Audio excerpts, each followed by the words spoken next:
Welcome to the Soul Archaeology podcast, a space for connection, resonance, witnessing, and learning. Together we'll harvest medicine from the spiral of life, sharing conversations with other embodied humans who have navigated their own initiations and found alignment with their true soul essence. With weekly astrology, energy updates, embodied conversation, and channeled teachings, this is a space for you to land and find resonance with the spiral of your own soul.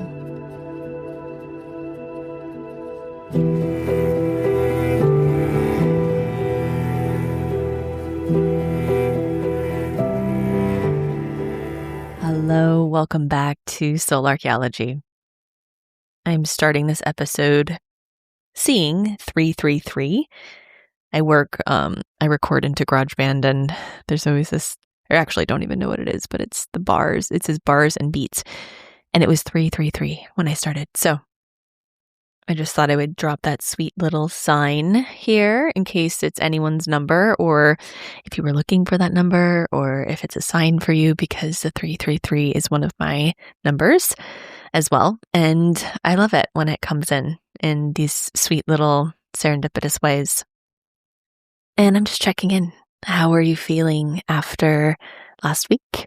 We had that very monumental and very auspicious shift of Uranus into Gemini on Saturday. And I don't know about you, but I felt it for sure. And it was interesting because it felt much more integrated than it was when it shifted last summer for me personally. I think I told you this in the last episode, but when it shifted last summer in July, I could feel it so viscerally, and it really forced me to meet personally some edges within my own work, specifically within my nervous system, within some significant freeze that had melted through my somatic training that I did all last year. I had to meet panic that had lived in my body for very, very long, a very long time. And it was brought forward within that window of Uranus and Gemini. I was in my lunar node return, which is something that we have every 18 years. And I've talked a lot about that on this podcast as well. If you want to learn more about your lunar nodes, you can take my course Inner Compass, which is available always, and is a really, really great resource to understand your specific life path, your specific journey, why you're here, more intimately. And I think the lunar nodes tell us more about our evolutionary journey here than almost anything else in the chart. So I will link that in the show notes. It's called Inner Compass.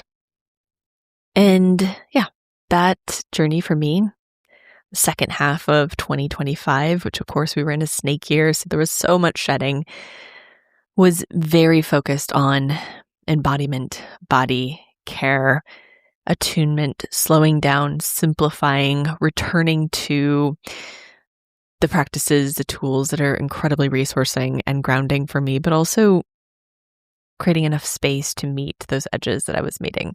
So feeling Uranus shift into Gemini now, it feels so much more integrated for me personally, and I'm hoping for you too. And I think that that can happen when we get these waves, when a planet ingresses and then retrogrades, so it passes back into the sign it was in before. The second time it ingresses, which is the final time, right? Not the final forever, of course, but the final time for this specific transit. Uranus is in Gemini now until 2023.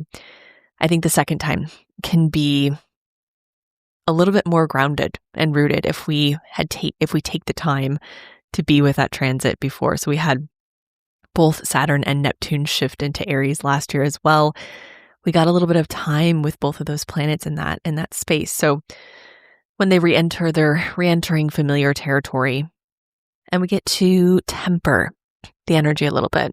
We get to be with it. We get to, get used to it a little bit before it starts really progressing in the degrees of that new sign. I also wrote a really in-depth Uranus and Gemini Substack article which is really helpful to understand what this transit will actually feel like and look like, what we can expect, a little history on this transit. I talked about it in the last episode too, so if you haven't listened to that one, I recommend going back and listening to that, and then subscribing to my Substack, where I do deeper dives, talk about some of my personal reflections, more of my personal life on Substack. It's $8 a month, and it's a great way to support the production of this podcast. If you listen to it weekly and appreciate it, you can join the Substack and get a little bit more content, some deeper dives. But yeah, we had that shift on Saturday, and we had some pretty wild collective unfoldings. This is going to be an interesting transit. Like I said, I go deeper into it in the Substack article, but I really believe that it's an acceleration. We're pressing the fast forward button on our evolution, and it can feel like a lot. It can feel like almost like a windstorm, right? Because so much is changing and shifting so quickly. Uranus is that energy in its natural state, but then we add the Gemini layer, this mutable air, very, very fast change. We are going to start finding out a lot more about what's been hidden, truths, things that we have been taught and told to believe for decades, centuries, even thousands of years, that might not be true or might not be true anymore. And so I think this Uranus and Gemini transit is going to unlock a lot of information and data that's either been hidden or, hijacked or manipulated throughout time.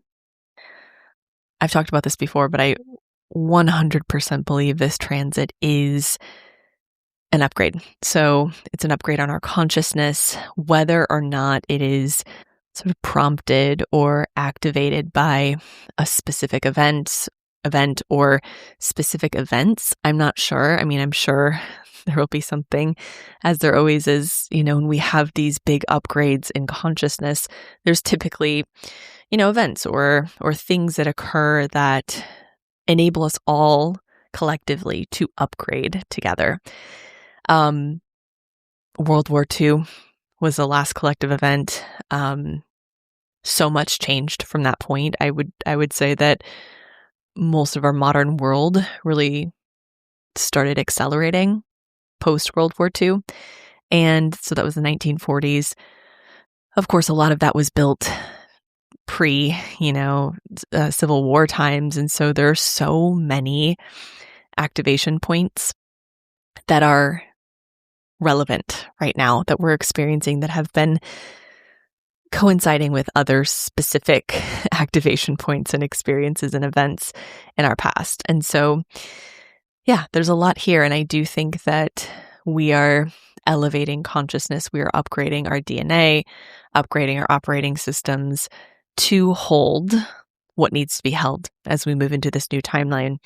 And this can look like unlocking the wisdom of our already highly intelligent, highly sophisticated brain that we only use a small portion of. I've talked about this in past episodes, but I do believe the human brain is one of the most advanced technologies on the planet. We use only a very small portion of it. We also are in quite a low consciousness compared to what our potential is and compared to where we are headed. That might take hundreds of years, it might take thousands of years, but I do believe that we are moving into a place of elevated consciousness, which then in turn changes everything on the planet. Everything. The earth heals, the earth expands and elevates with us as well. If you follow me on Instagram, you know this already, but I watched my favorite movie, Arrival, over the weekend. And I also watched Contact, the movie Contact with Jodie Foster and Matthew McConaughey as well last week. My partner is kind of on an alien journey and definitely wanting to watch alien movies, which I love because I love sci-fi for obvious reasons, because I channel and I believe in aliens and I've connected with aliens and it's not weird to me, but I do love sci-fi, but I love sci-fi that's rooted in heart and rooted in healing, which I think these two movies really are. And I'm not really a movie person in general.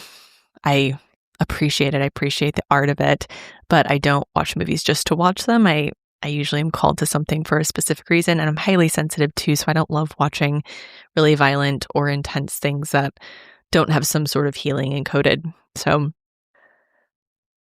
if you have not seen Arrival or Contact and you want to, you can just maybe skip over this next part. I won't like give anything away, but I do want to comment on just some of the themes that I really feel connect to this Uranus and Gemini transit. And I was called to rewatch Arrival. I'd never seen Contact before, for a reason, and I know that because it is such a heart-centered, unconditional love-centered movie and teaches us so much about the human experience, which you wouldn't expect from a film about aliens necessarily. And it is. I think it's a movie about mother before anything else. And I do believe that there are beings who exist beyond the space and time, probably beyond this galaxy, that we're not maybe in physical contact with, but help us and support us. I also believe in God. I believe in Source. So I believe that there is a benevolent force that is made up of unconditional love that is supporting us. And I think it can be this one source, and I think it can be beings of this one source, unconditional love, but that's there always, and it's always available for us to feel supported and to feel loved. And what I loved about both of these movies is that they really root that knowing that we are supported, that we are loved, that this human experience is not about ascending beyond it or bypassing the density. It's about integrating it. It's about becoming more human. It's about connecting more with the earth. It's about connecting more with the physicality of being here. And that includes the density and the light. And so the common thread with both of these movies that I found that I really took away from it, and I realized I needed to watch both of them because it was a hard upgrade for me. And it's something that was so supportive at this time for me. I'm moving through a few things that feel sticky and have felt dense, and I'm going through this major, incredible ego death and identity shift. And it really was reorienting for me to remember where we come from and what it's about, why we're here. And the common thread between these two movies was that this lived experience can be so dense. And there's a frequency of unconditional love, which, if activated and plugged into and felt, can change everything in the blink of an eye. You can call it an awakening, you can call it a heart expansion, but it's this remembering that we are loved, that we are supported, that we are one. And that is what will change the world. And it sounds so cliche to say that, right? We think about it all the time. It's like unconditional love will heal the world, opening your heart, we are one consciousness. All of it gets said so often, but it's when you actually feel it and see it in a movie like this that you realize how powerful it actually is. And we all have different experiences in our lives that bring us to that feeling. I'm sure you have felt it before, where your entire body fills with love, and I 100% believe that the only thing stronger than fear is love. And the opposite of love is fear. And so the more we sit in fear, the more we allow that to dominate us and separate us, the further we'll drift from that unconditional love. And in both of these movies, it was an external source that brought this information to these people. And what I think is beautiful about that is that sometimes we do need help. I think that we're here on this planet, and this is all related to Uranus and Gemini, by the way, but I believe we're all here on this planet figuring it out together. And Earth is messy, and Earth is truly a school. It is in my belief, a place where we come to do very deep karmic work. It's kind of an accelerated school. So we come here to activate some soul lessons that will help us quantum leap in our evolution.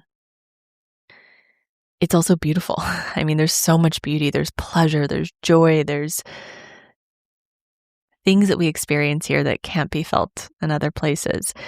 And so this is true. And it can be hard to see outside of the lived experience sometimes. So I do think that at certain points in our evolution, external forces come in to help us upgrade our consciousness, quite literally.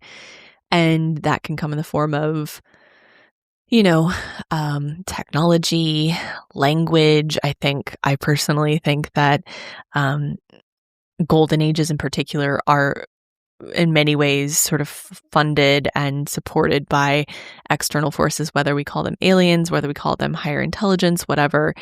I think that they do tend to come in and help us and support us through these big growth edges, which we're in right now.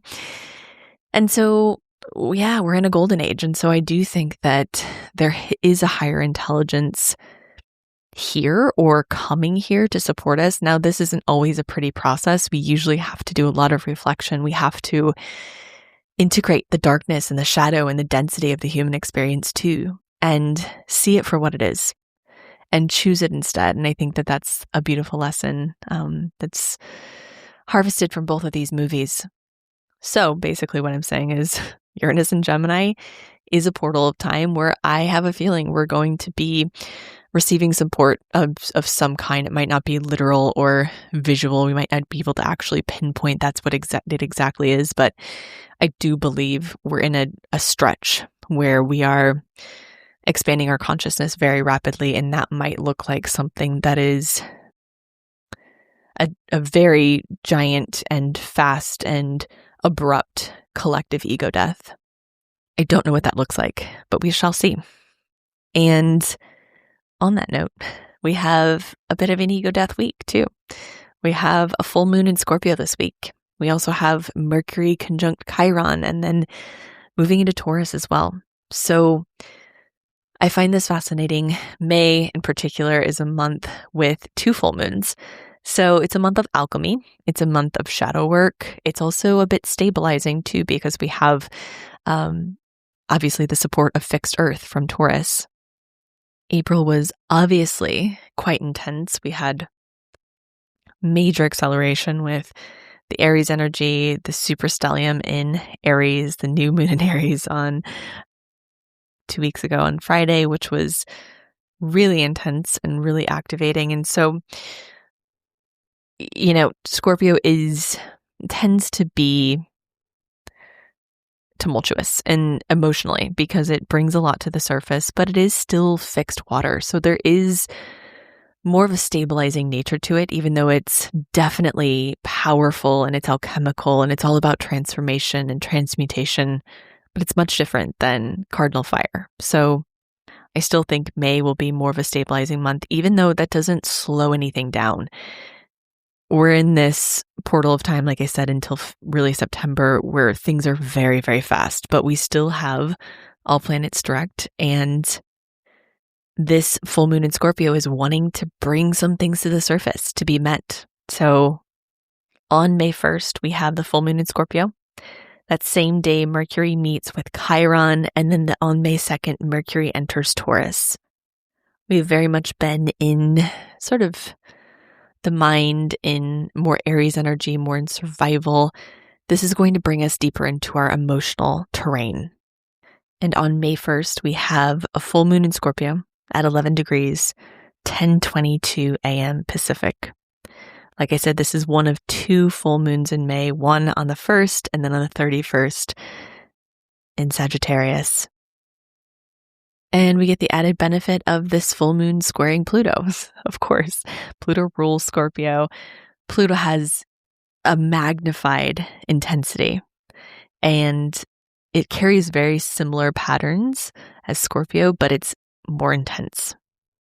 In this full moon, a full moon occurs when we have the moon and the sun exactly opposite one another. So what happens is the sun, which is light, consciousness, illumination, the personality, the ego, illuminates fully the moon, which is our inner landscape, our underworld, our subconscious, what's hidden, what's more personal and internal. So our internal landscape gets fully illuminated. It's like turning on a light in the basement. With it being in Scorpio in particular, it's like going through the boxes of the subconscious. We are quite literally opening boxes we may not have opened for a very long time. Or perhaps there are boxes you've opened before and you sort of sorted and tended them, but there's something deeper. There's something maybe at the bottom of the box that wants to be retrieved this time. And Scorpio reveals power dynamics, emotions, like deep emotional truths we might not be sort of willing to be with, sit with, entertain every day. It reveals attachment patterns, fears of loss, fear of loss of control, vulnerability. And this full moon is going to amplify emotions, bringing old, deep-seated feelings to the surface. It can also stir intense reactions, heightened sensitivity. Shadow Scorpio is reactive. It has that Scorpio tail that can snap and sting. And Scorpio as an archetype carries this intensity. After the more Venusian journey through Libra, finding pleasure in relating and mingling, exploring, examining relating, we land and dive into the depths of Scorpio. Icy water. We enter the 8th house of the subconscious, what's beneath, what's hidden. It's like after the honeymoon phase wears off and we start to see the surfacing of other people's patterns. It's real. Scorpio's death, rebirth, transformation, change, it's fixed water. And the least evolved archetype of Scorpio is the Scorpion. So it has this reactivity. It's quick to sting. It's hidden. It's reclusive. It's protective over the ego. The highest expression is the Phoenix. It has this ability to dissolve self to find self. It's transmutation through being present with and embracing the fire, the pressure, the difficulty. It's the conscious warrior that uses its subconscious material to transform rather than avoid or protect. It embraces change. It leans into transmutation. So the highest expression of Scorpio really is the alchemist. She transforms again and again, turning lead to gold. And what's interesting is that both Pluto and Scorpio transmute lead to gold. It's a transformation of self at the core. And both really show us that we must face death to transform the ego. Power of Scorpio is change, is transformation, it's transmutation and alchemy. And so it goes where it needs to go to transform. It's not afraid to look in those boxes. It's not afraid to own and take responsibility for its current circumstances and transmute them from lead to gold. And so this full moon in Scorpio is really inviting us to confront the parts of ourselves that we typically keep hidden, the shadow. Like I said, our inner landscape is fully illuminated. So this is a chance to acknowledge, to heal, to integrate these aspects for deeper growth. We know we're in a quantum leap phase. I think that this full moon in Scorpio is providing a chance to really get in there and to transmute what's keeping us stuck, what's keeping us slow, what is holding us back. Having us look at power dynamics, which is really important because we're in this really intense cardinal fire of Aries. There's a desire to move, to dominate, to create, to mobilize. But what this full moon in Scorpio it's a checkpoint to say, are we moving from the ego? Are we moving from a desire to dominate, a desire to be in control, to be in power? Or are we moving from the heart, from our conscious self, from the conscious warrior self? This full moon could illuminate issues around boundaries, control, the exchange of power in relationships in particular. It's also quite cleansing. When we think about the moon, it's reaching its peak within the lunar cycle. So it's being fully illuminated by the sun. There's a cleansing happening here. There's a clearing. I personally feel, I don't know if you feel this as well, but when something's been hidden or kept secret intentionally, or maybe it's just been a part of your psyche for so long. The relief is when it's fully seen, when it's fully released. Then you can actually let it go when it's witnessed. And that's a huge part of somatic work and trauma processing work, is being witnessed and being loved still, being accepted, being seen. And I think that's such an important part of shadow work, of course, is this witnessing piece. And this full moon in Scorpio can do that. It can give you courage to bring to light the shadow parts that you've been afraid to integrate. And so often, of course, we think that it's a fear that we'll be rejected by the other, but almost always it's a fear that we will reject ourselves. And the wild thing is it's a paradox, because we reject ourselves over and over again when we keep our shadow hidden. So the only way to liberate these parts is to see them, is to love them, is to accept them, is to consciously choose those parts, even though they're shadowed. That's where true liberation comes from. It's from our own acceptance of our shadow, of our past, of where we've been. This is a purge and a cleanse of our past. This full moon presents an opportunity to say, I accept and take responsibility for all that's here. And I still get to choose. I have agency to choose what it looks like moving forward. But the only way you can is by accepting it and loving it and choosing it. I also think shame, the only way to move through shame and to heal shame is through witnessing. And as we move forward into this new era, into this new timeline, intention and authenticity is everything. This will, as we become more psychic, as we experience these consciousness upgrades, we'll all be able to sense more easily what's real and what's not. And so if you're walking around with this shadow that's buried, if you're afraid to reveal or share with someone certain parts of you, it won't feel authentic. And I think that's what this time is really wanting to bring forward, is just radical love and self-responsibility and full acceptance of who we are and our shadows and all the messy parts that are an essential part of being human. What we're really afraid of, like I said, rejection, is almost always just a rejection of self in the beginning. What's interesting is this is also the first full moon in Scorpio we're having that isn't accompanied by Uranus. So Uranus has been in Taurus since 2018. So in 8 years, this is the first full moon in Scorpio without the influence of Uranus. So there's a different energy here. There's perhaps more of a stabilization. There's more of maybe a pathway to find inner security and balance and anchoring and resourcing related to this shadow work. Maybe you've done enough, maybe you felt destabilized enough over the last 8 years to feel that this moon might be revealing, but it doesn't really shake you at your foundations and your roots like other full moons before. Uranus is moving into Gemini, so it's moving on from Taurus. And with Pluto's presence, there is an evolutionary pressure here. There's something that needs to be met in order to move forward.